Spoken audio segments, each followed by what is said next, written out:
Mumonkan, case number 35, Seijo's soul separated. Just as a reminder, koans are to be seen as an opportunity to see into our true nature, our true being, consciousness or awareness. It would in fact be sufficient to sit in silence and point to this true self again and again, or just to chant Om, or just like they do in Zen, say Mo.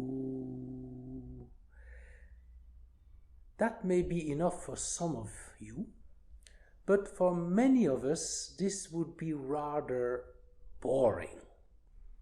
Imagine Mumonkan case number 1, Om. Mumonkan case number 2, Mu. Mumonkan case number 3, Om. Come on, how boring can that be? Huh? No one would watch those videos. And this is why those Zen koans should somehow be seen as entry points. Little stories, little riddles that then eventually have to point back to the Om, to the Mu, or to the silence. Some of these koans, as we have seen, can be rather short and direct. Today's case, case 35, is rather long because it is based on an old Chinese legend. And before you can start to understand what the koan is about, I'm going to present you the Chinese legend first. So bear with me if this legend is a little bit on the long side today. There was once an old man named Chokan. He had a daughter whose name was Seijo. She was very beautiful, and so was her cousin, a boy named Ochu. The two of them were so cute together. The family would watch the two children playing and say, "Ah, what a great couple they make! How adorable they look!" The father, Chokan, often said, "The two of you are so perfect together." Well, they grew older, and indeed they exactly felt that way about each other. "You are right for me," said the first.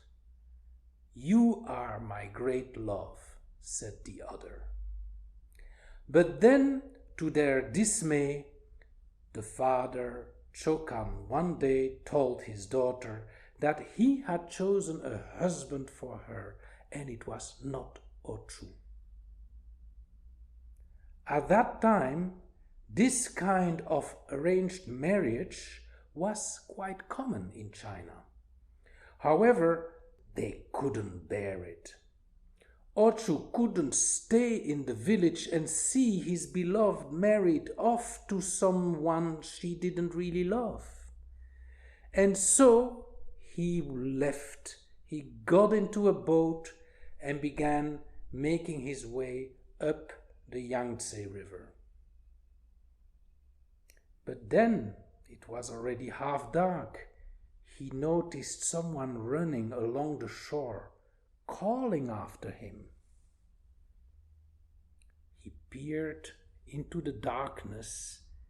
Who could it be? It was Seijo.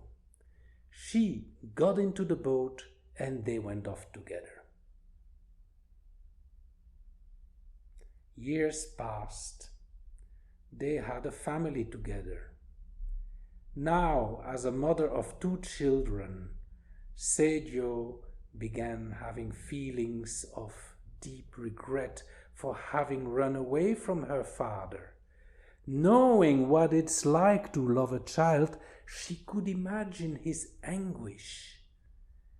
So one day she said to Ochu, "I long to go back to my native village and see my father and beg for his forgiveness."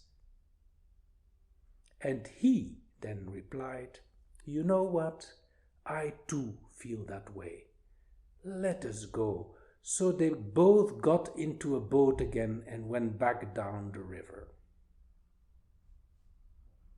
When they reached the village, Seijo stayed behind in the boat, while Ochu went to the father first alone. He bowed low and begged for his forgiveness for having run off with Seijo. The old man listened with a look of incredulity on his face. "What? Who are you talking about?" the father said. "Your daughter, Seijo. She's in the boat. She wants to come and pay respect to you." Her father replied, "No, she's not. She's upstairs, lying in bed. She's been sick all these years, and we haven't known what's wrong. She's been lying there like an empty husk. She hasn't spoken since you left, in fact." "But she followed me," Ochu said. "We've been living in another village. We're married and we have 2 children, and she's in great health. She came to ask for your forgiveness." Ochu ran back to the boat to ask Seijo to come to the house. Meanwhile, Chokan went upstairs and went to his sick daughter and told her about all this. Still not speaking, she got up out of her bed, walked out of the house, and started going towards the harbor. So we had Seijo coming from the boat, another Seijo coming from the sick bed. They met, they embraced each other, and they became one. The shocked father said to his daughter, "Ever since Ochu left, you have been lying lifeless in bed, as though your soul had fled." And Seijo replied, "I didn't know I was lying sick in bed. When I heard Ochu was going away, I just ran after him as if in a dream." So this is the end of our Chinese legend. And this is then the legend on which this koan of today is based. Let us read the koan and see if you can have some understanding of it now that you know the background story. Koan. Goso said to his monks, "The woman Seijo and her soul separated. Which was the real Seijo?" Mumon's comment. When you realize what the real is, you will see that we pass from one husk to another, like travelers stopping for a night's lodging. But if you do not realize it yet, then I earnestly advise you not to rush about recklessly all your life. Because when earth, water, fire, and air suddenly separate, you will be like a crab struggling in boiling water with its 7 or 8 arms and legs. And when that happens, don't say, "I didn't warn you." Mumon's verse. The moon above the clouds is ever the same. Valleys and mountains are separate from each other. All are blessed. All are blessed. Is this one or is this two?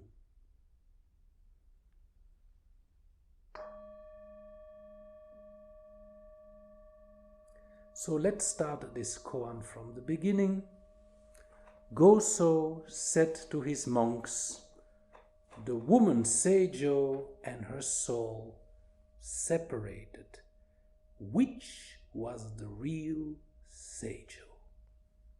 So to you, the viewer, was it the sick Seijo who was in bed? Was it the Seijo who followed her dream? Was it both? Was it none?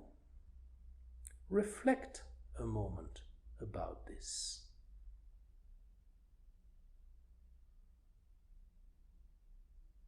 So, let us do a small meditation exercise together. A little exercise which I have done with Rupert Spira during several of his seminars. To take an example, let us focus on these flowers over here. You can of course choose any other object to do this exercise as well. You, the viewer, you are seated probably on a chair or on a cushion, and this 60 or 80 kilogram body of yours has 2 eyes, and you then see the flowers. And try to feel as if indeed there were 2 things there. The subject, which is your body-mind, sitting, watching the video. And then the object, which in this case would be the flowers. This is a typical example of dualistic viewing of life. The subject here, the object there. And that is how we usually live our lives. But let us now attempt to do like the 2 Seijos and see if we can merge these 2 into one.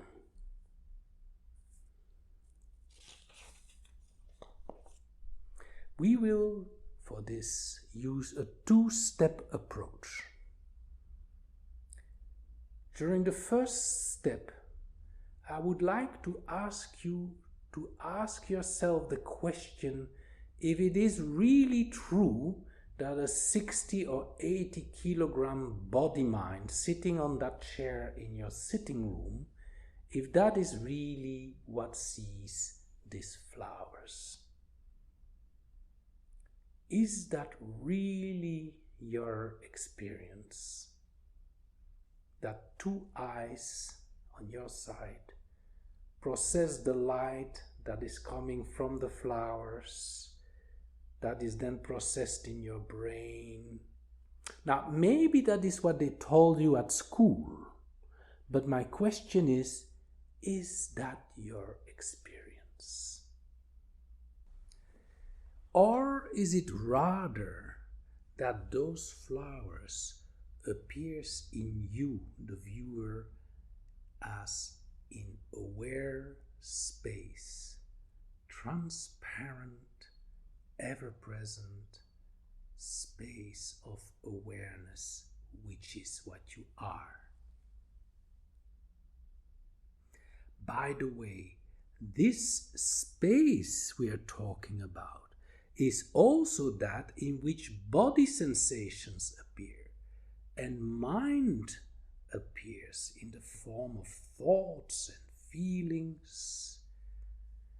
It's that space. So that is why your body, which we called body mind of 60 to 80 kilos, is itself an object in your aware space.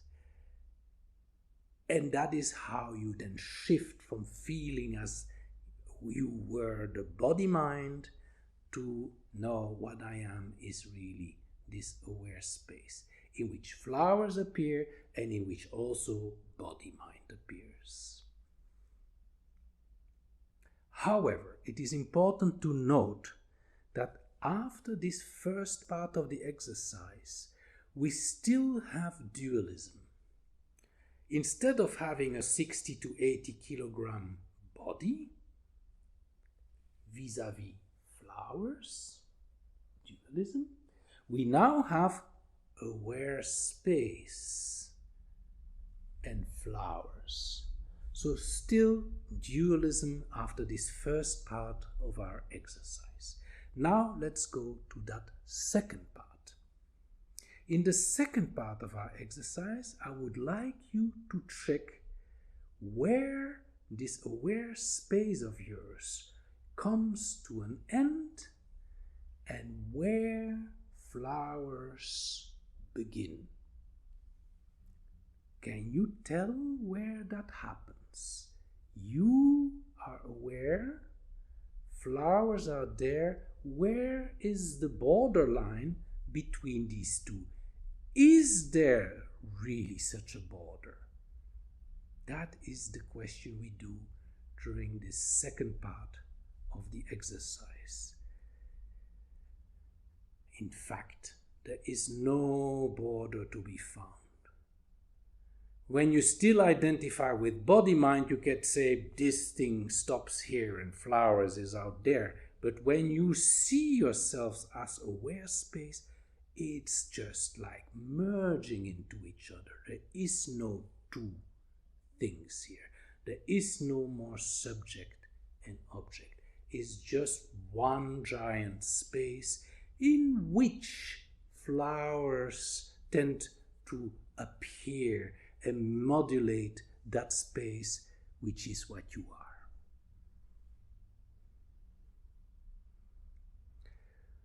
We can do similar exercises with sounds. You can hear my voice. You, aware space, hears my voice. Where is the border? Is there any, or is it just one? We can do the same with smells, with tastes, with thoughts, with ego roles that we play. As an example, you walk in the street and someone bounces in you and starts scolding you like, "You fool, can't you see where you go?" Immediately you can sense a certain reaction in you like, "Hey, what the hell, it's your fault." Okay, that little reaction that suddenly comes out of nowhere, that little anger, that's a ego role. But that ego role plays where? It plays in the same space of awareness which we are. And 10 minutes later you encounter a friend and say, "Oh, hello, how are you? Oh, you look so wonderful today. It's so nice to see you." And suddenly in you have a whole series of positive reactions. Now, this is another ego role you play. The ego role of being flattered. Okay, very nice. Okay, but it still happens in the same space of awareness which you are. And can you find a borderline between aware space and the angry reaction? Can you find a borderline between aware space and the flattery reaction? There is really none. And this is what happened with the two Seijos, isn't it? The one lying in bed and the one coming back with the boat, they met and they became one. Isn't that the same as we have been doing here in these little exercises? We have to continue with Mumon's comment.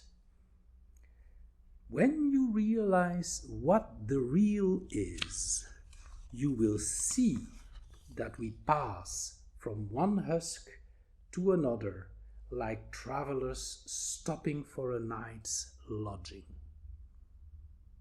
Now you can interpret this in two views. In the first view, you can think about reincarnation, whereby you go from one body to the next when you pass away.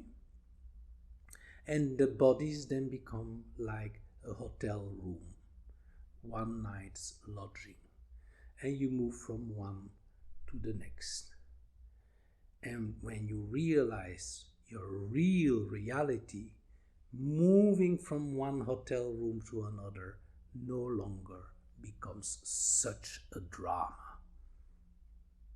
However, reincarnation is just a belief. Maybe you don't like this interpretation. Let us then take another interpretation, and let's remember the little example I gave you from the anger feeling that comes in awareness, followed by flattery feelings that come up in awareness. These are also two husks, and you also go from one husk to the other.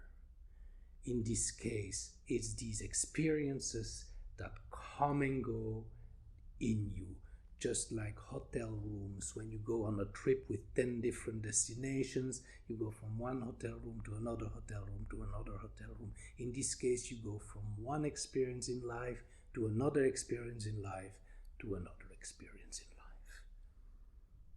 Whatever view you like, reincarnation or the second one, it doesn't matter. But what is certain is that when you become more anchored in the space of awareness, this here and now, you will become less panicky about death. And that is what Mumon's comment wants to convey. He continues, but if you do not yet realize it, I earnestly advise you not to rush about recklessly. Why? We usually run around in this life like chickens without head and having lost our ground. And Mumon advised, don't do that. Find your ground. Find that aware space so that, and I'm continuing his comment here, if earth, water, fire, and air suddenly separate, means when death arises, you will then be like a crab struggling in boiling water with its 7 or 8 arms and legs. And when that happens, don't say, I didn't warn you. We already mentioned what this could mean. Be aware space as much as you can. Practice the remembrance of what your true ground is, so that when that fatal moment arrives, you won't be like this crab in the boiling water. Mumon's verse, the moon above the clouds, is ever the same. That's true. Whatever clouds are below and transforms the shape of the moon, whatever is above those clouds is always the same. By the way, what is meant here? Aware space is ever the same. Valleys and mountains are separate from each other. So now we are well under the clouds, and all the objects are different, are separate from each other. All are blessed. All are blessed. Is this one or is this two? So as I said ultimate witness, aware space, is ever the same. Our thoughts, our feelings, our sense perceptions are all separate from each other. But all of it is blessed. And on the question, is it one or is it two? The answer might be the many, the differentiated objects are finally all merged and fused into the one, into aware space. I hope you have enjoyed this, and I will look forward to see you next time.